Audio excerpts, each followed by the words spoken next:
Porque gracias al sacrificio de la cruz, es decir, lo que Cristo hizo por nosotros en ese lugar hace 2000 años atrás, aunque es algo que aparentemente no percibimos, pero es más real que incluso nuestra propia vida, dice la Biblia que a través de su sacrificio tenemos acceso directo a la presencia de Dios. Es decir, podemos comunicarnos con Dios, podemos tener una relación en vertical, estrecha, directa, sin intermediarios. Eso significa que cuando usted ora, cuando usted habla con Dios, créame, en esta mañana Dios lo está oyendo en tiempo real y Él ofrece respuestas a nuestras preguntas, cuidado, abrigo y protección. Y esta relación estrecha e íntima que hoy gozamos como hijos de Dios, se gestó 2000 años atrás, y desde hace 2000 años, vale la redundancia, nosotros tenemos el privilegio de ir a la presencia del Señor. Ahora, ¿sabe usted que hace 2000 años atrás, antes de que Jesús muriera y resucitara en la cruz, la gente, los pueblos necesitaban intermediarios? Y esos intermediarios eran los profetas, eran los sacerdotes.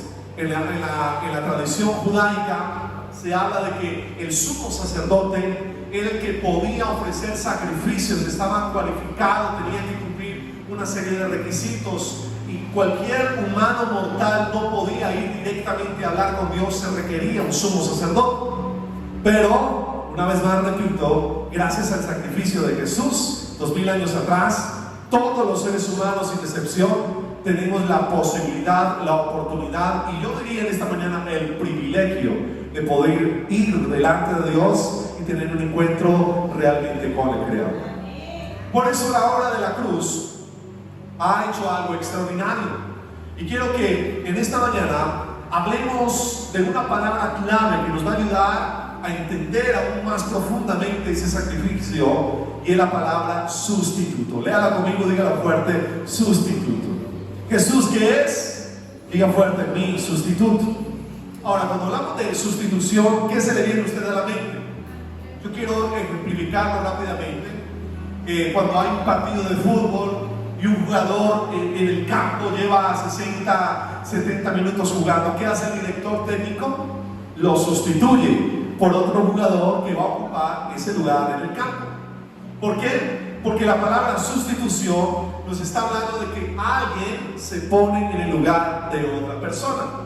Imagínese usted por un momento en su artista favorito, y usted está entusiasmado porque a su ciudad viene su agrupación favorita de música, y llega el día del concierto, usted con ese ánimo de ir a escuchar a su artista, pero resulta que no sale a la tarima la persona que usted esperaba escuchar cantar. ¿Cómo se sentiría? Mal. ¿Por qué? Porque usted no quiere un sustituto para lo que usted necesita. Entonces, la sustitución, como ya lo expresamos, es ponernos en el lugar de otros. Y la Biblia declara que nuestro Salvador, Jesús de Nazaret, 2000 años atrás, fue nuestro sustituto en la cruz, porque fue en la cruz del Calvario donde Él tomó el lugar que nos correspondía a nosotros, y al ofrecerse Él el sacrificio por nosotros, al haberse ofrecido como sustituto, Él pagó por nuestros pecados, Él pagó por nuestras maldades, Él pagó ese acceso directo al cielo. El regalo de Cristo Jesús en la cruz del Calvario fue ponerse en nuestro lugar, porque a través de esa sustitución que nos correspondía a nosotros, nos ofreció una oportunidad y nos dio esperanza. ¿Cuánto decimos amén a eso? ¿Cuánto decimos amén a eso? ¿Y dónde encontramos esa historia de la sustitución? Dice Mateo capítulo 27 lo siguiente: al mediodía la tierra se llenó de oscuridad hasta las 3 de la tarde. Y a eso de las 3 de la tarde Jesús clamó en fuerte voz, y Él dijo: Elí, Elí, lama sabactani, que significa: Dios mío, ¿por qué me has abandonado? Entonces, en esta expresión que encontramos en la cruz, vamos a encontrar cómo Jesús tomó nuestro lugar. Esa palabra fuerte que Jesús expresó allí en la cruz, que se puso en su original, pero luego vemos la traducción y es: Dios mío, ¿por qué me has abandonado? Nos está hablando de que Jesús en la cruz sintió o se vio desamparado, se sintió rechazado. Esa relación estrecha que Jesús en su humanidad tenía con Dios el Padre se vio truncada, rota por unos instantes, y la causa de que Jesús haya sufrido en la cruz del Calvario abandono, desamparo y rechazo fue a causa de haberse puesto en nuestro lugar, para que sobre el cuerpo físico de Jesús toda la justicia de Dios cayera sobre él, y a través de su sacrificio nosotros fuéramos perdonados. Hoy voy a ser muy teológico al hablar de esta mañana. Voy a tratar de expresarlo de una forma entendible, pero a lo que yo quiero llevarlos y lo que quiero explicarles en esta mañana es que ese acto sacrificial de Jesús en la cruz, el más grande que un ser inteligente y vivo puede hacer por otro, el ponerse en lugar de otro, en recibir la culpa, el castigo que usted y yo merecíamos, lo hizo Jesús. Por eso Pablo declara que el acto sacrificial más grande de amor que un ser inteligente puede hacer, ¿cuál es? Ponerse en el lugar de otro.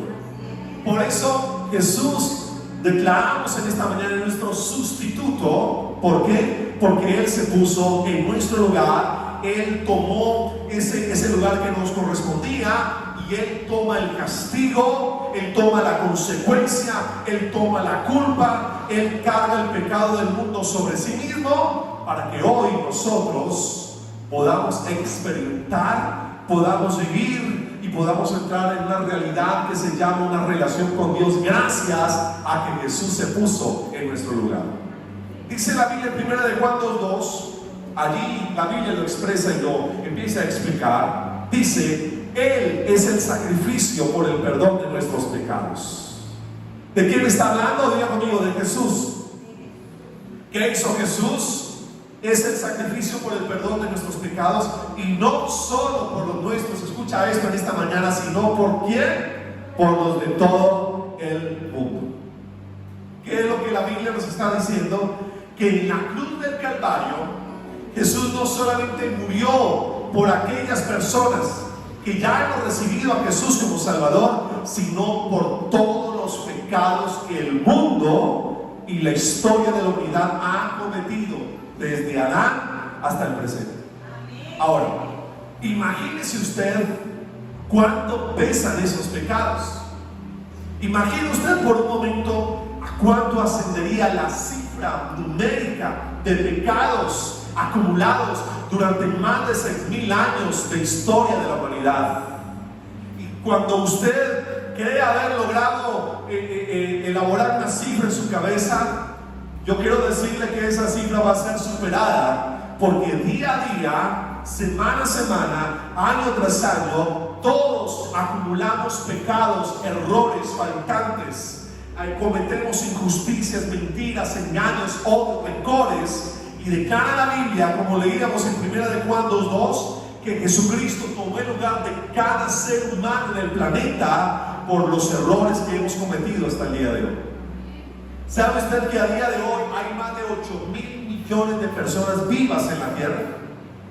Jesús murió por los pecados cometidos de esas 8,000 millones de personas vivas en el presente, pero como ya mencioné, también murió por todos los pecados de las miles de millones de personas que han existido desde Adán hasta el presente.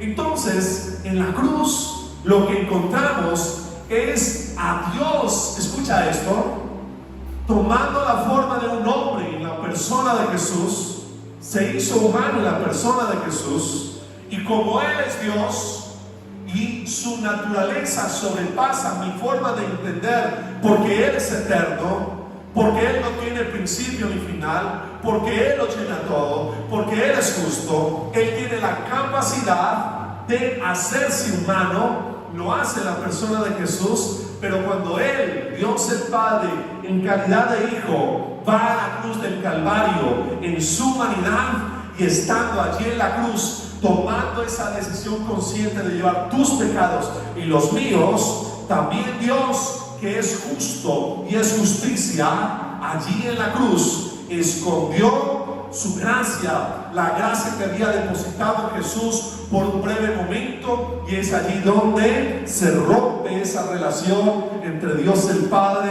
y el Hijo. Y cuando esa relación se rompe es cuando vemos a Jesús expresando: Dios mío, ¿por qué me has abandonado? ¿Por qué se rompió esa relación? Porque allí Jesús, en su humanidad, siendo Dios mismo, se estaba ofreciendo en sacrificio por nuestros pecados. ¿Cuántos dicen amén a eso? ¿Y cuántos damos gracias a Dios por eso? Entonces, en la cruz Jesús fue mi sustituto, pero también en la cruz Jesús expió mis pecados. La palabra sustitución significa reemplazar, pero la palabra expiación significa que Él pagó por mis deudas. Se lo voy a ejemplificar. Si usted va en un carro, en un vehículo o en una moto, y por culpa suya usted choca a otro vehículo y le causa daño a ese otro carro, ¿quién tiene que pagar el daño? Nosotros o uno mismo, el que causó el accidente. Pero resulta que en ese momento alguien que va cruzando por la calle le dice a usted: no se preocupe, yo voy a pagar por ese daño. ¿Cómo se siente usted? Bien, confortable. ¿Por qué? Porque alguien va a pagar por algo que yo hice. Entonces, Jesús en la cruz es mi sustituto, pero Él también pagó, expió por mis pecados, compensó la deuda de mis errores, por los males que he hecho. Él pagó una retribución, una restitución. Él expió por la justicia de Dios, para que cuando Dios, escúcheme bien, lo mira usted a día de hoy, no vea un hombre pecador, no vea una mujer llena de errores. Dios ve personas perfectas. ¿Por qué? Porque la expiación, el pago, la sustitución de Jesús en la cruz hizo posible de que Dios a día de hoy, cuando entregamos nuestra vida a Él, nos vea de forma justa. De hecho, entender, digan amén. Entonces la Biblia dice: Él es el sacrificio por el perdón de nuestros pecados, y no solo por los nuestros, sino por cuáles, sino por los de todo el mundo. Por eso Pablo quiere explicar esto. ¿Y cómo hace Él posible que pueda cargar el pecado del mundo? Él lo dice en 2 Corintios 5:21. Y Pablo dice: Dios hizo que Cristo, quien nunca pecó. ¿Por qué Jesús nunca pecó? Diga conmigo: porque Él era Dios y Él es Dios. Jesús tenía una doble naturaleza. Era 100% hombre de carne y hueso, como lo es usted y lo soy yo. 100% hombre, pero sin la capacidad de pecar, porque su nacimiento, aunque fue humano a través de María, ¿quién puso el esperma en el óvulo de María? José. Dios. El Espíritu Santo, Dios, puso el esperma en el óvulo de María, y la unión del esperma de Dios y la humanidad de María trajo la humanidad de Jesús. Entonces, y esto, por eso les decía que hoy iba a ser muy teológico, pero quiero hacerlo explicar bien para que usted entienda la profundidad de lo que Cristo hizo en la cruz y cómo a través de ese sacrificio somos perdonados. Ahora, ¿por qué explico esto? Porque el resto de la humanidad no nacimos de la voluntad del esperma de Dios, sino de la voluntad y del esperma de un hombre. Por eso digan conmigo: yo tengo un papá. Mi padre se llama Gonzalo, no sé cómo se llama el suyo, y en su juventud, cuando él se casó con su mamá, su padre puso un esperma en su mamá, y de ahí nació usted. Unos feitos, otros más bonitos, pero usted nació. Ahora, ese esperma que viene de un hombre viene con un daño genético que se llama el pecado. Cada hombre que trae un hijo al mundo en la unión sexual con una mujer, ese niño que nace, aunque aparentemente inocente, a medida que crece y toma conciencia, que es lo que primero que hacemos todos instintivamente, nos inclinamos hacia el pecado y hacia el mal. Por eso con el discipulado yo les enseño, y usted le dice a un niño: no meta los dedos al interruptor de la energía. ¿Qué hace su niño? ¿Qué hizo usted cuando su papá o su mamá le dijo no vaya a meter el dedo ahí? ¿Qué hicimos? Metimos el dedo más rápido. ¿Por qué? Porque nuestra curiosidad y nuestra inclinación pecaminosa nos llevó a desobedecer, y la consecuencia fue cuando metimos el dedo allí, un coletazo. Entonces les explico esto para que entendamos en esta mañana que por eso podemos decir que Cristo es el sacrificio perfecto que se necesitaba, porque en Él no había pecado, porque su esperma no vino de un hombre, vino de Dios mismo, y el esperma de Dios el Padre fecundado en el óvulo de María trajo la humanidad perfecta de Jesús. Y leo nuevamente a Pablo, dice: Dios hizo que Cristo, quien nunca pecó, ¿cuántos lo entienden ahora? Sí, digan amén. Fuera la ofrenda por nuestro pecado, para que nosotros pudiéramos estar en, digan conmigo, relación correcta. ¿Qué se necesitaba para que usted tuviera una relación correcta con Dios? Digan conmigo, un sacrificio. Pero no cualquier sacrificio. Pablo dice aquí un sacrificio perfecto. Y dice, para que nosotros pudiéramos estar en una relación correcta con Dios por medio de Cristo Jesús. Entonces, volvamos a la cruz.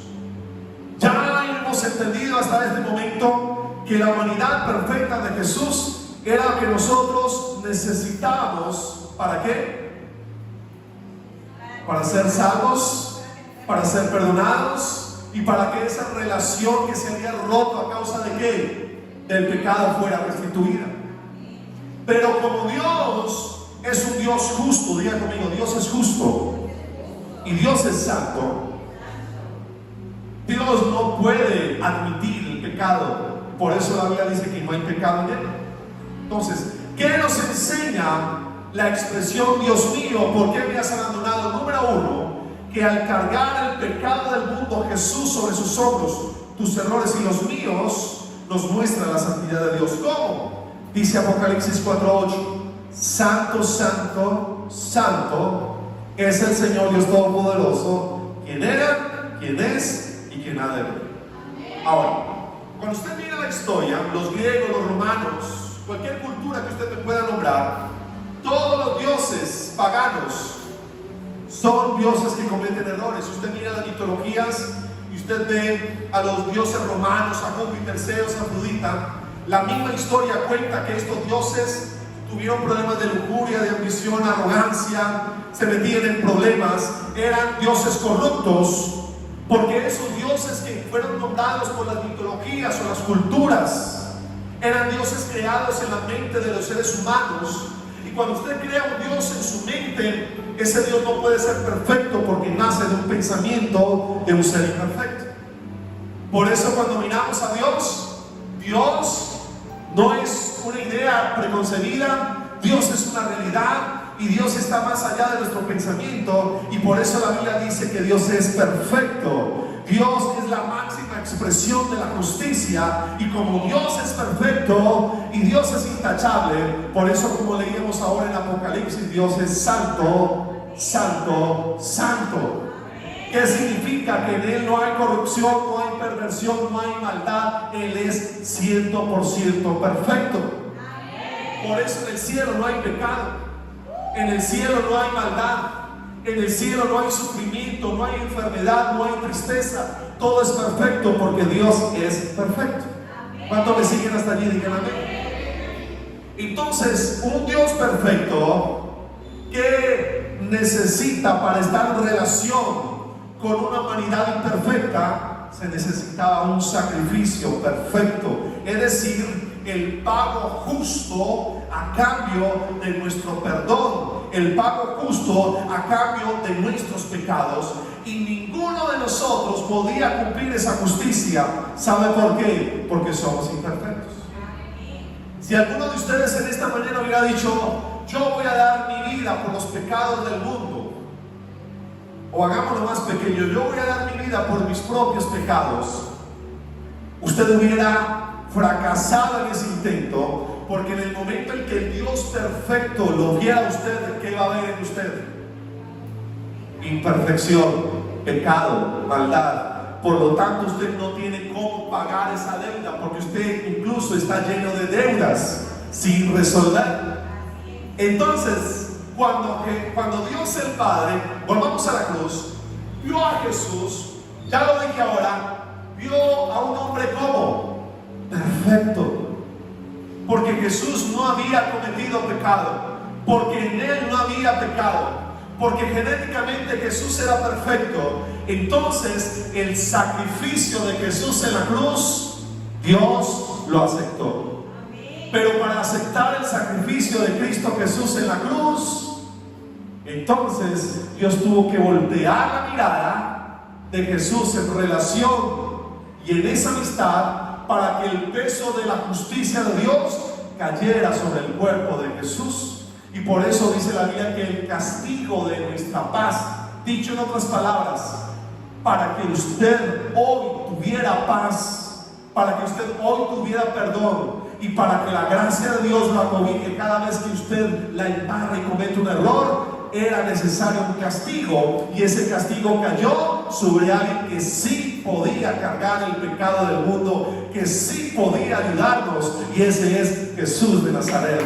Ese es nuestro Dios, y gracias a su sacrificio hoy tenemos perdón.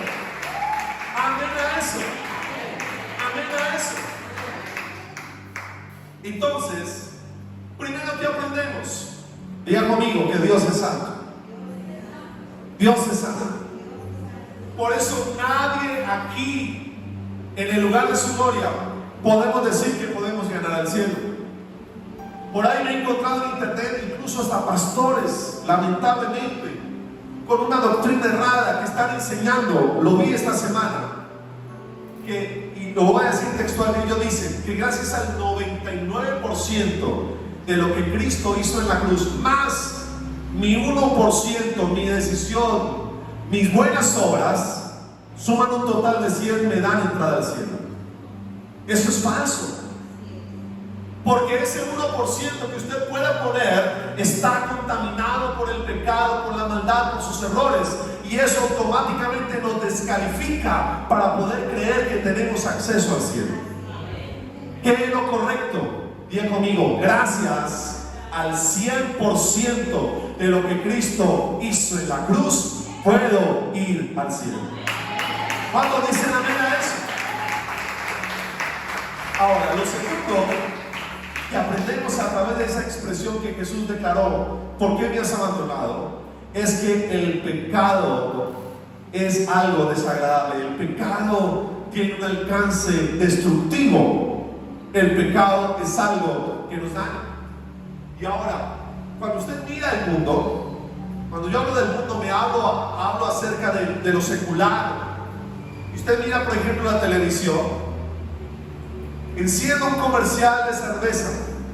¿Cuántos han visto en un comercial de cerveza cigarrillos que le diga, por ejemplo, cualquier marca, Marlboro produce cáncer? El exceso de alcohol lleva a borracheras, a perder el sentido. Miren lo que pasó esta semana en Armenia. Una mujer de 28 años con tercer grado de alcohol en su sangre, invade el carril por huir de un accidente que había provocado ya, y al invadir el otro carril se llevó 3 motocicletas, y de las cuales, de esas 3 motocicletas, una persona falleció.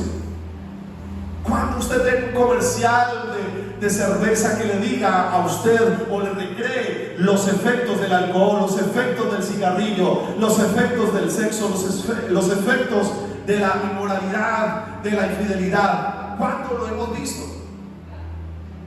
Por el contrario, cuando usted ve un comercial no voy a decir la marca de la cerveza, ahí no, por ejemplo, dice, ¿dónde están sus amigos? Hay una, y usted ya sabe qué es lo que hay. ¿De qué habla? De que el mundo nos está vendiendo una idea equivocada del pecado y sus consecuencias, y mientras nosotros vivamos en esa realidad, nunca vamos a entender el daño que causa el pecado.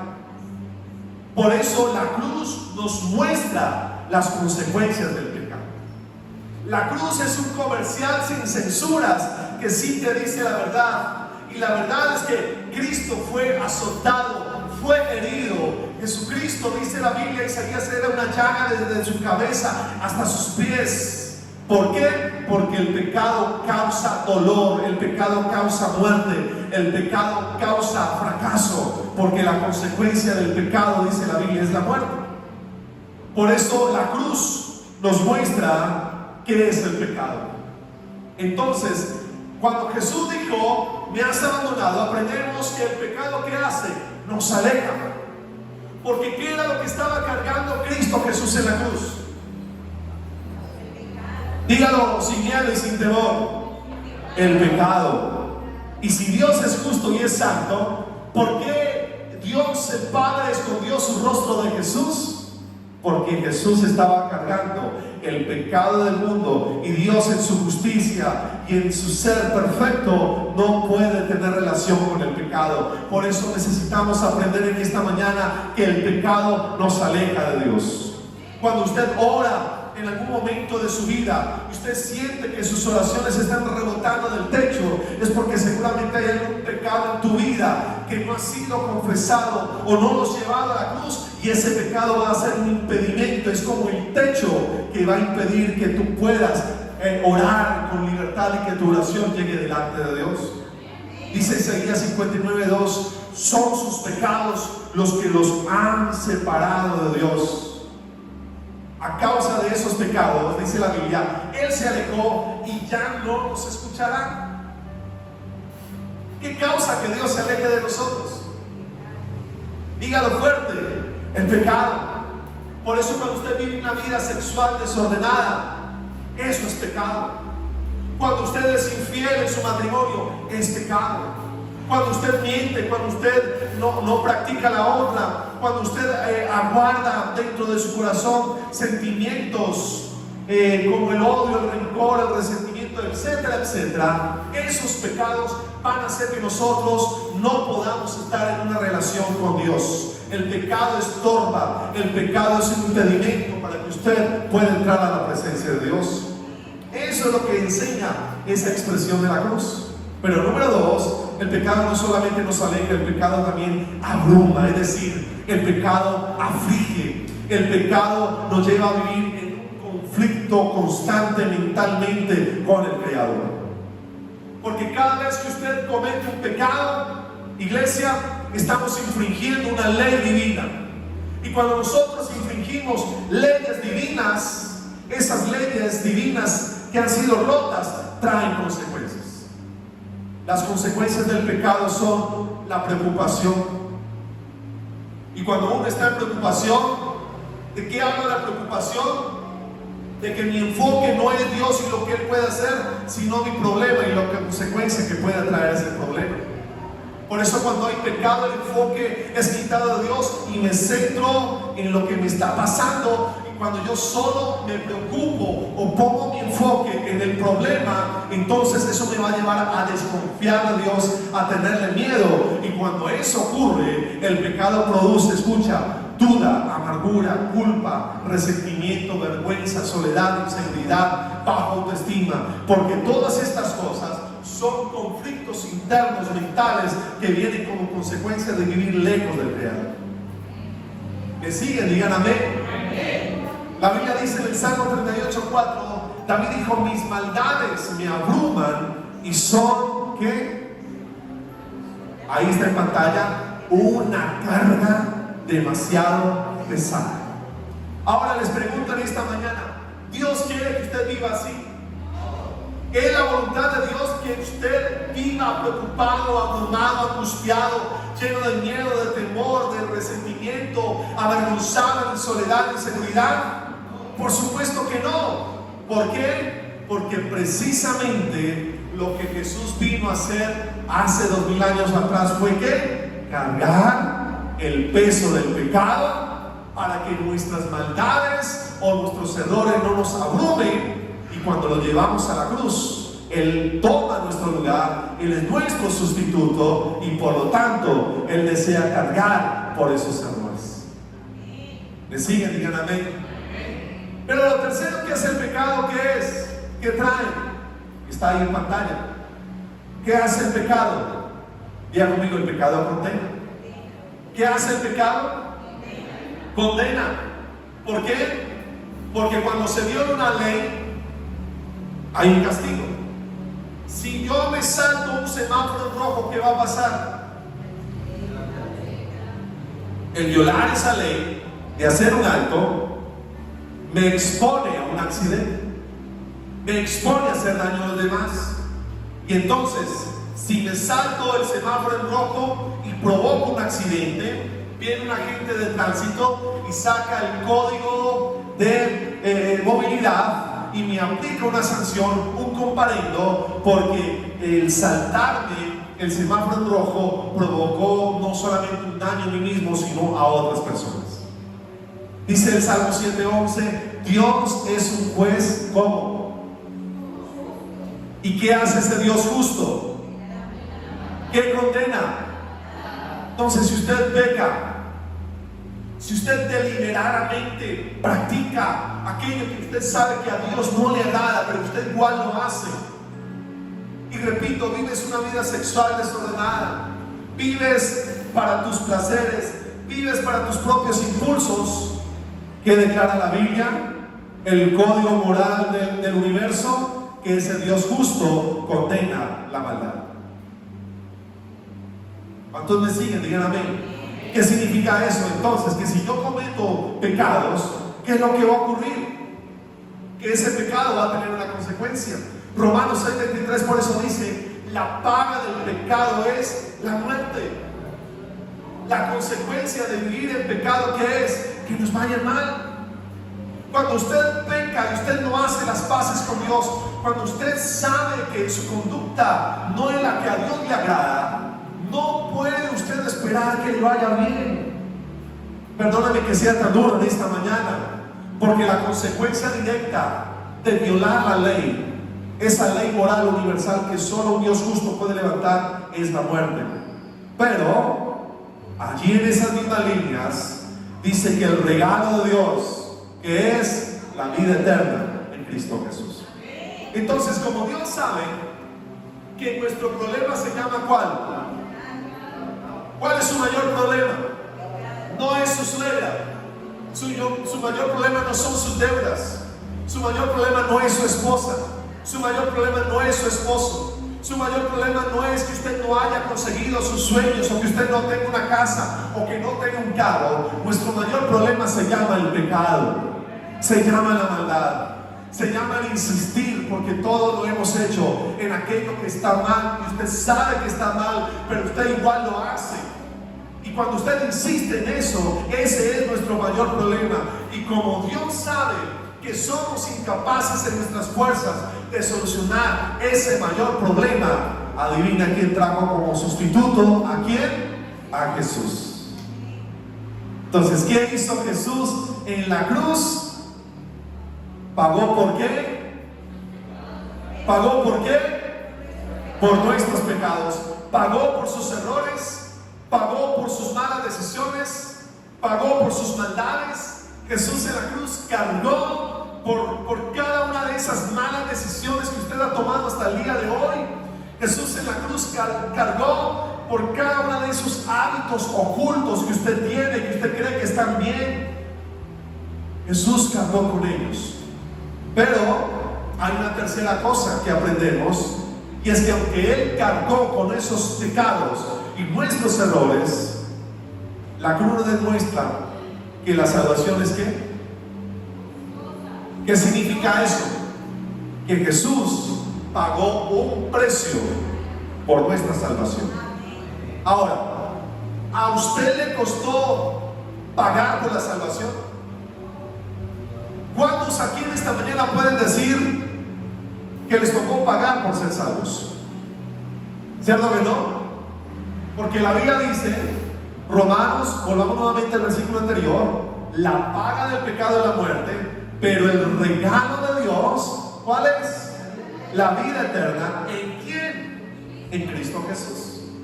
Entonces, la salvación tuvo un costo. Ese costo fue el sacrificio de Jesús, y ese pago por sus errores y los míos, Jesús los pagó. Y cuando Él hizo ese pago en la cruz del Calvario, nos dio un regalo, y ese regalo se llama, que hoy podemos decir con fe, y con convicción: soy salvo, tú eres salva, tú eres salvo por lo que Jesús hizo en la cruz. Romanos 3:25 dice: Dios ofreció a Jesús como el sacrificio por el pecado, y las personas son declaradas justas a los ojos de Dios cuando creen que Jesús sacrificó su vida. ¿Cuál fue el pago? ¿Qué hizo Él? Derramó su sangre por nuestros pecados. Entonces yo quiero que usted piense en esto. Cuando uno, bueno, lo voy a decir de esta forma: todos fuimos adolescentes y todos en algún momento en nuestra adolescencia despilfarramos algo en nuestra casa. Por ejemplo, esta semana donde yo vivo, escuchaba al niño abajo que lleva más de una hora en la ducha con el agua, la llave del agua abierta, y él allá jugaba, gritaba. Él sencillamente se la estaba pasando bien, y después de esa hora literal, su abuelo le dijo: bueno, ya, por favor, cierra la llave. ¿Qué nos muestra esto? Dos realidades. Número uno, hay un niño que no entiende que por el agua que está derramando hay que pagar. Está despilfarrando un bien. Y número dos, hay un adulto que ya es consciente de que hay que pagar por el agua que se está desperdiciando. Entonces, muchos de nosotros, yo el primero, en algún momento de nuestra vida hemos vivido nuestra vida de tal manera que despilfarramos la vida tomando malas decisiones, practicando cosas que a Dios le desagradan, o ofendiendo al Señor porque creemos que la salvación no costó nada. Pero dice Gálatas 3:13: Cristo nos ha rescatado de la maldición dictada en la ley cuando fue que, o sea, ¿pagó Jesús el costo de nuestros pecados? ¿Será que el Vía Crucis a la cruz Jesús no sufrió dolor? ¿Será que el sacrificio de Cristo fue indoloro? No. Dice la Biblia: fue colgado en la cruz y cargó sobre sí la maldición de nuestras fechorías.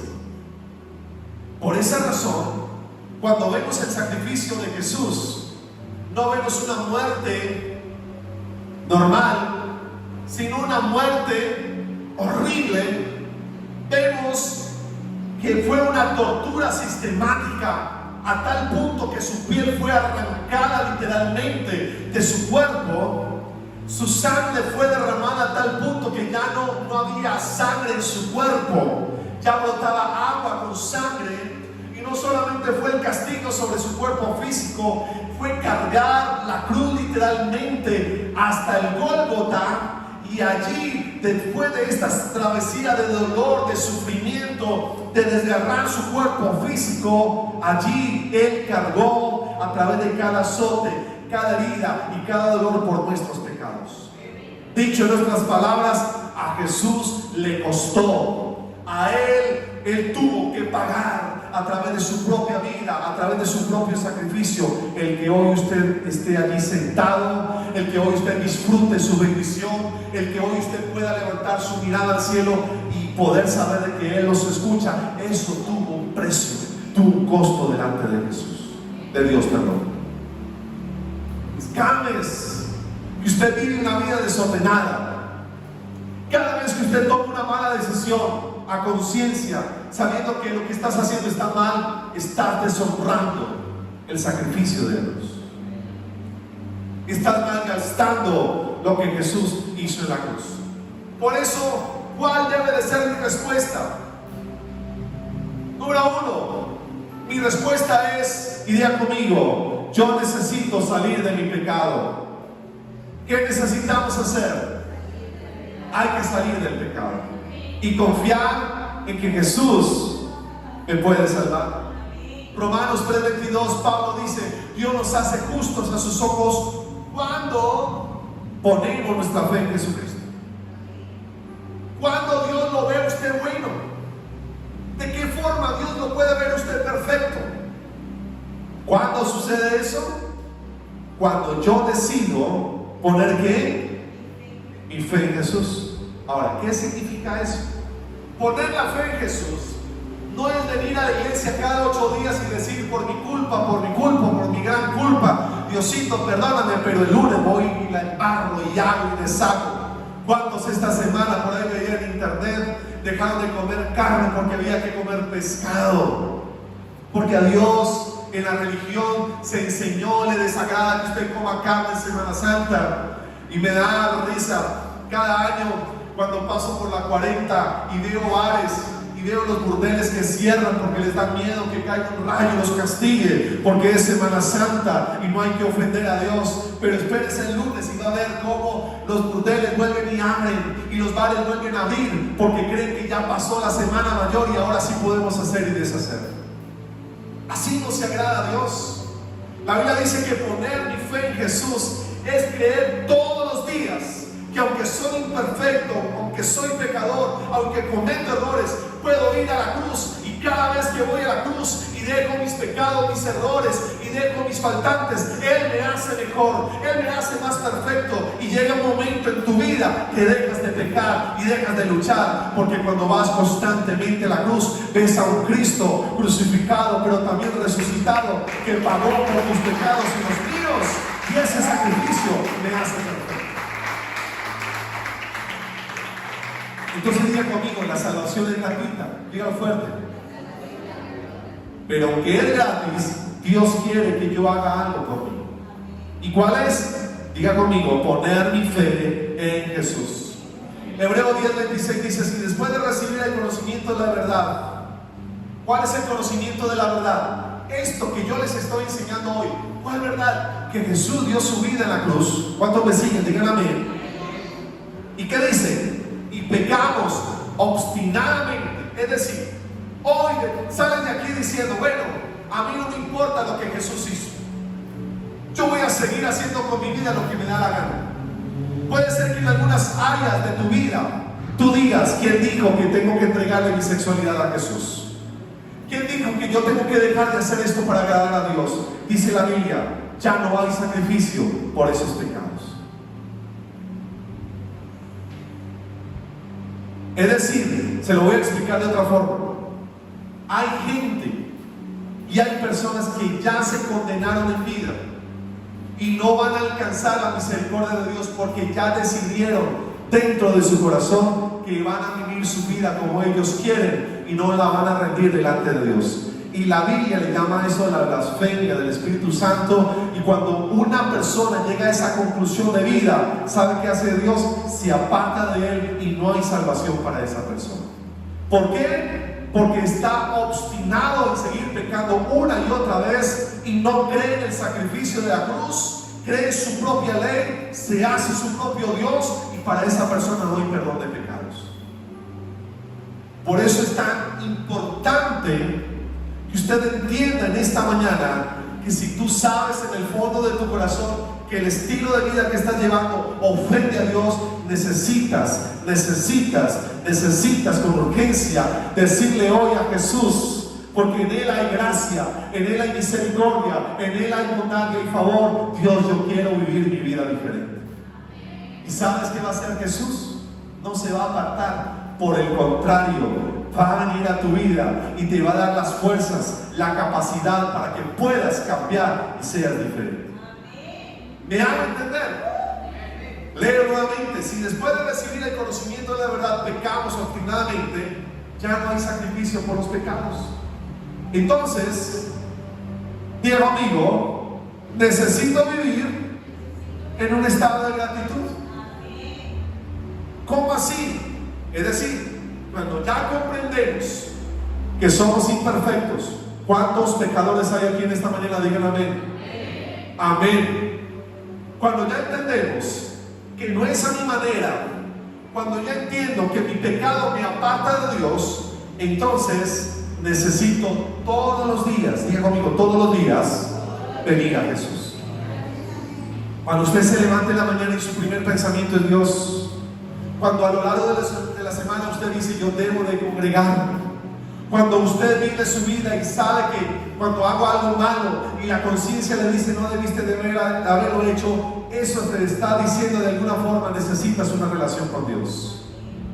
Entonces dice la Biblia en Romanos 5:11, así que ahora podemos alegrarnos por nuestra nueva y maravillosa relación con Dios, gracias a que nuestro Señor Jesucristo nos hizo, dígalo fuerte.